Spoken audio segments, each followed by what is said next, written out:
قرآن کیونکہ جوامع الکلم ہے، وہ بہت بڑی بڑی باتیں ایک ایک لفظ میں بیان کر دیتا ہے، تو یہ عربی زبان کی ویکیبلری ایسی ہے کہ بعض اوقات ایک بہت بڑے کانسیپٹ کو، بہت بڑی صفت کو وہ ایک لفظ کے اندر ادا کرتے ہیں۔ اور پھر قرآن کا یہ انداز ہے، اور یہ انداز عربوں کا بھی تھا اس زمانے میں، کہ وہ کسی ایک چیز کے، کسی ایک ایسپیکٹ کے اگر اس کی بہت ساری تعریفیں کرنی ہوتی تھی تو اس کے بہت سارے نام رکھتے تھے۔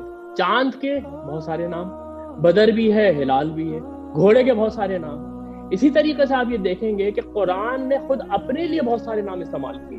اس نے اپنے آپ کو برہان کہا ہے، یعنی کہ بالکل واضح دلیل ہے۔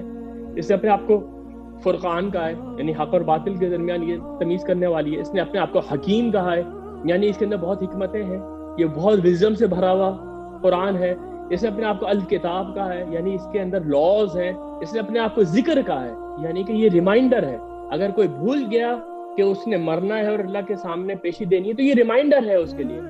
ذکر کے بعد یہ ذکرہ ہے، تذکرہ ہے۔ یہ کیا ہے؟ یہ مبالغہ آ رہا ہے ایک ہی لفظ کے اندر، اس کی انٹینسٹی بڑھی، اس کو ایگزیجریٹو ناؤنز آپ کہیں گے۔ یہ موعظہ ہے، یہ بینہ ہے، یہ قول فیصل ہے۔ تو اس طرح کے جو نام جب قرآن کے سامنے آتے ہیں، یا آپ دیکھیں گے اللہ تعالیٰ کے کئی نام ہیں، تو اس طریقے سے قرآن جو ہے وہ اپنے میسج کو چند الفاظ کے اندر ڈیلیور کر رہا ہو۔ تو یہ میں نے آپ کے سامنے دوسری بات رکھی کہ قرآن جو ہے وہ تحریر کی شکل میں نہیں بلکہ تقریر کی شکل میں نازل ہوا۔